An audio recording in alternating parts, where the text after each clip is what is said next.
여러분 반갑습니다. 성공은 협상력이다. 오늘 10번째 시간 황전원입니다. 여러분 반갑습니다. 자, 오늘은 사촌이 논을 사면 배가 아픈 한국 문화에서 어떻게 협상을 잘할 수 있을까에 대해서 한번 말씀을 드려보겠습니다. 지난 시간에 제가 협상에서는 이익, 숨어있는 이해관계와 드러나는 입장을 분명하게 구분하는 것이 중요하다고 말씀을 드렸습니다. 그래서 자동차 구입을 두고 입장, 사야 된다, 사지 말아야 된다는 입장만 앞세운 부부의 대화와 입장은 접어두고 실질적으로 돈이 얼마 들어가고 하는 이해관계를 논의한 부부의 사례를 말씀을 드렸습니다. 그래서 우리가 자기의 입장을 먼저 정해놓고 대화를 하는 것이 아니라 입장은 제쳐두고 실질적인 이해관계, 자동차 구입이라고 한다면 그 자동차를 살 수 있는 과연 실질적인 어떤 자금 조달이라든지 이런 것이 가능한가, 그것을 따져보고 난 뒤에 자연스럽게 입장이 정해지도록 하면 된다. 그래서 우리는 대화를 거꾸로 하고 있다, 이렇게 제가 말씀을 드린 바가 있습니다. 협상에서는 이제 이익이 그만큼 중요한데, 이해관계를 따지는 게 중요한데, 이 이해관계를 단순히 나누는 것이 아니라 나에게 유리하게, 너에게 유리하게 나누는 것이 중요한 것이 아니라 그 이익을 어떻게 하면 키울까? 그 이익을 키워서 서로 나누면은 서로 간에 윈윈 할 수 있는 그러한 협상이 될 수 있다. 그러면서 제가 스티븐 코비 박사가 인용한 팔씨름 이야기를 했죠. 1분 안에 한번 이길 때마다 $100 받아간다고 했을 때 서로 이기려고만 하면 몇 번 하지 않아서 1분이라는 시간이 끝이 납니다. 근데 너 한 번, 나 한 번, 너 한 번, 나 한 번 이렇게 이기면, 이렇게 하면 그 이익을 서로 간에 엄청나게 많이 키울 수가 있고 그 이익을 나중에 분배를 하면 모두에게 윈윈이 되는 그런 협상을 할 수 있다고 말씀을 드렸죠. 자, 그러면 이 이익을 키우는 것이 협상에 있어서 굉장히 중요한 부분인데, 이 이익을 키우기 위해서는 당사자 간에 서로 간에 협의가 이루어져야 되겠죠. 그러니까 좋은 인간관계가 이루어져야 되고, 좋은 인간관계 중에서도 특히 쌍방 간의 신뢰, 믿음이 굉장히 중요하다. 제수의 딜레마 게임을 제가 인용하면서 쌍방 간의 신뢰가 그만큼 중요하다 하는 말씀을 드린 바가 있습니다. 자, 그러면 당사자 간의 좋은 인간관계를 위해서는 무엇이 중요할까? 첫째, 갈등 요인, 이해관계와 사람을 분리하라고 말씀을 드렸습니다. 그래서 미국에 유학을 간 유학생이 자동차 사고를 내었는데 본인이 가해자였고 미국인이 피해자였는데, 미국인이 아주 친절하게 그렇게 했는데 막상 수리비 협상에 들어가 보니까 한 푼도 깎아주지 않는 그런 모습을 보였던 거죠. 그러니까 우리나라 유학생은 처음에는 이렇게 이중적인 사람이 있나, 정말 이중인격자 아니야, 이렇게 생각했는데 나중에 알고 보니까 이 사람들은 수리비와 사람 인간관계, 즉 갈등과 사람 간의 관계는 완전히 분리하는 것이 체질화되어 있으니까 갈등은 갈등이고 수리비는 수리비이고 좋은 인간관계는 좋은 인간관계다, 이런 마인드가 체질화되어 있었던 것이죠. 그래서 우리가 흔히 산은 산이요 물은 물이다, 이런 말씀하고 비슷한 거죠. 그래서 이 서양의 개인주의의 합리주의적 사고방식이 정착되어 있는 문화에서는 이런 것들이 좀 자연스럽기도 하고 가능하기도 합니다. 근데 문제는 우리 동양 문화는 아주 끈적끈적한 유대감을 바탕으로 한 정의 문화를 가지고 있습니다. 그렇기 때문에 이런 갈등과 사람관계가 잘 분리가 안 돼요. 갈등이 있으면 그 사람하고 나쁩니다. 갈등이 없으면 갈등이 해결되면 그 사람하고 좋아집니다.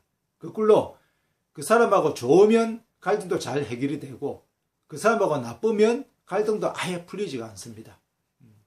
그래서 이런 어떤 끈적끈적한 정의 문화를 가진 우리나라에 있던 이런 문화일수록 가능하면은 갈등과 사람을 분리하는 훈련을 계속해서 어떤 안 좋은 인간관계와 별개로 협상은 냉철하게 진행할 수 있는 그것이 바로 이 협상이 잘 되는 비결이고 특히 국제 무대에서 우리가 협상을 제대로 할 수 있는 그런 가장 기초적인 역량이 될 수 있다. 이렇게 말씀을 드리겠습니다. 예, 또 한 가지가 우리 문화는 이제 집단주의 문화죠. 예, 집단주의 문화는 개인의 가치보다 집단의 가치를 우선시하는 것이죠. 예, 개인주의 문화는 거꾸로 개인의 가치를 집단의 가치보다 우선시하는 것이죠. 예, 그래서 우리가 수업 시간에 학생들이 개인주의 문화에서는 집단의 눈치를 보지 않고 자신의 의사를 활발하게 이야기를 하는 반면에 이 집단주의 문화에서는 내가 뭔가 질문을 하면은 우리 집단, 교실 전체의 의견과 내 의견이 맞는 것인가 아닌가를 먼저 살피게 되는 것이죠. 예, 그러다 보니까 이제 토론이 좀 활발하지 않은 그런 경향을 보이는데 문제는 뭐냐면은 이 집단주의 중에서도 이제 내집단주의, 즉 안내자 내집단주의라고 하는 것은 같은 집단이면은 굉장히 관대하고 좋은데 같은 집단이 아니면 배척을 하는 그런 경향을 내집단주의라고 합니다. 그래서 우리는 어딘가에 자꾸 소속되고 싶어하고 소속되지 않으면 불안해하는 그런 경향이 있는 거죠. 그래서 우리나라에서는 세계적으로 어디보다 소모임, 즉 개모임이 많고 그 개모임에 자꾸 참여하려고 하는 그런 경향을 보입니다. 그럼 문제는 이런 내집단주의 문화가 있는 우리나라에서 과연 어떻게 협상이 그러면 잘 될 수 있느냐. 가장 중요한 것은 같은 집단, 같은 편, 같은 어떤 그 종류라고 하는 같은 동종이라고 하는 한편이라고 하는 그러한 인식을 심어주는 것이 굉장히 중요하죠. 그래서 우리가 습관적으로 사람을 만나면 고향을 물어보고 취미를 물어보고 학연을 따지고 혈연을 따지는 이유가 너와 나는 한편이다 라는 인식을 자꾸 심어주려고 하는 그러한 의식이 은연중에 배어 있기 때문에 그런 겁니다.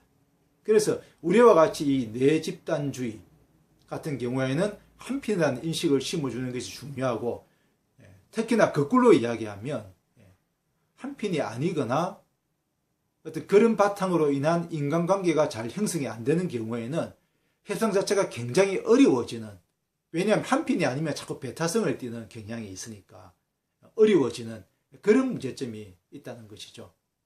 그래서 이런 내집단주의 문화일수록 서로 좋은 인간관계를 유지하면서 한편이라고 하는, 즉 내가 너에게 도움이 된다는 그러한 인식을 자꾸 심어줄 필요가 있다는 것입니다. 자, 세 번째로는 이제 사촌이 논 사면 배 아픈 이유를 한번 이야기를 해보겠습니다.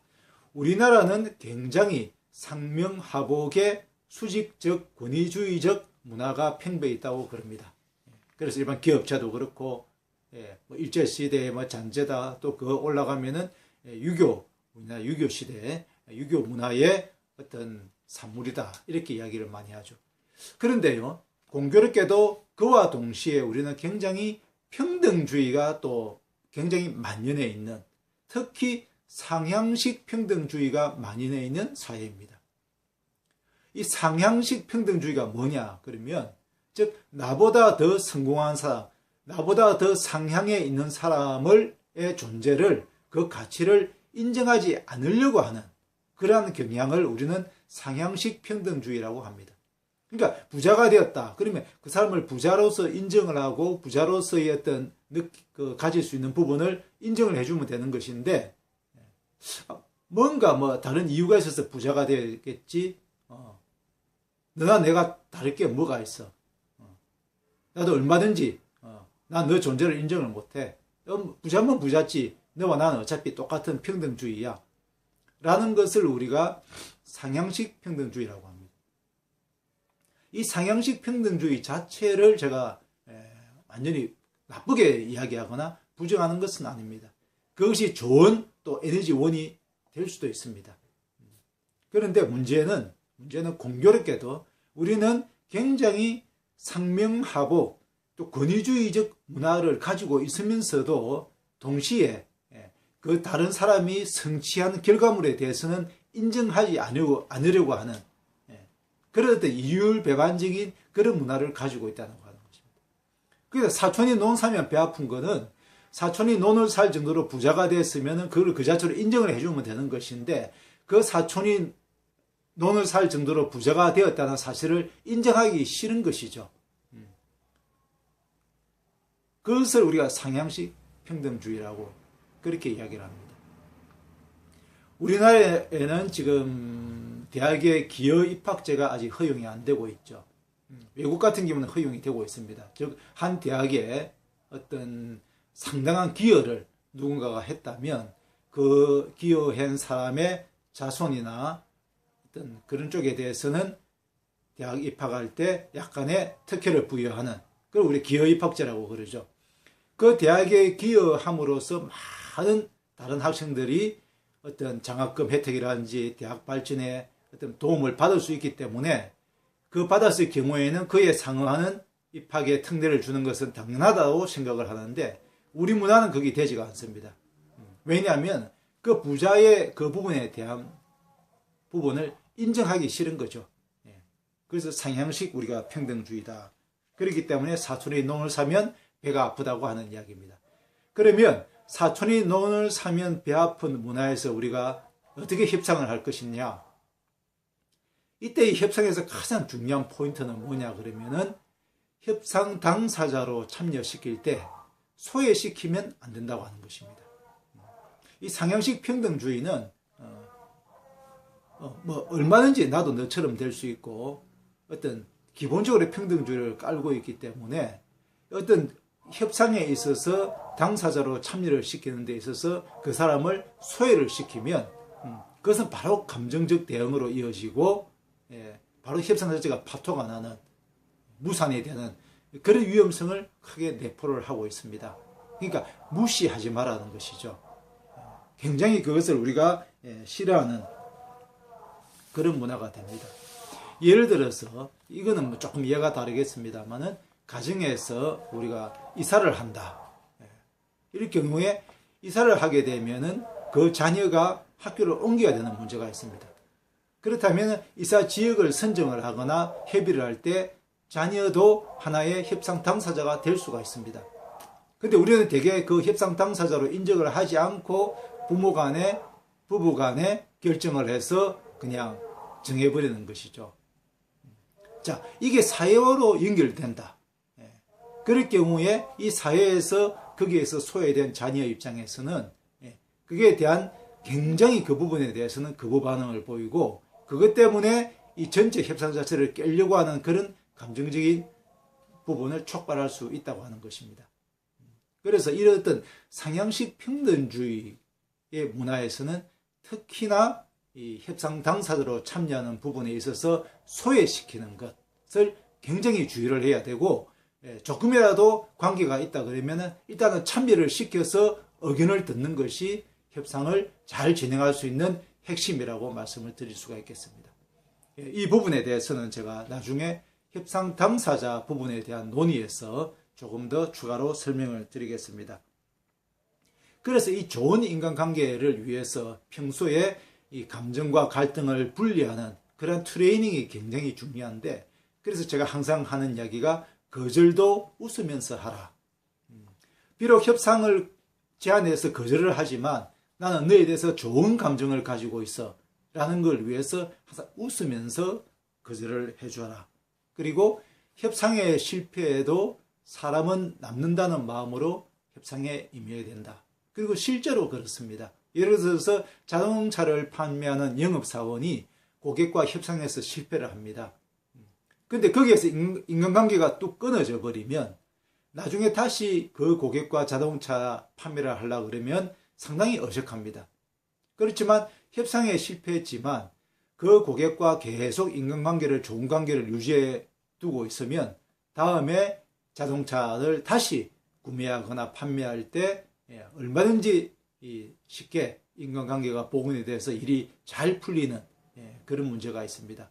또 실제로 협상이 실패해도 좋은 인간관계를 계속 유지하고 있으면 그게 주위에 좋은 평판으로 이어져서 평판이 좋아지다 보니까 자연스럽게 다른 사람과의 어떤 협상에서 굉장히 유리하게 작용하는 그런 사례도 굉장히 많습니다. 그래서 협상은 언제나 일회전으로 끝나는 경우가 거의 없기 때문에 우리가 협상에 실패해도 인간관계만큼은 남겨둔다. 인간관계만큼은 계속 좋은 인간관계를 유지하도록 노력해야 된다 하는 말씀을 드릴 수가 있고, 그 좋은 인간관계는 결국 부메랑으로 해서 자신에게 좋은 어떤 협상 결과로 돌아올 수밖에 없다 하는 말씀을 드릴 수가 있겠습니다.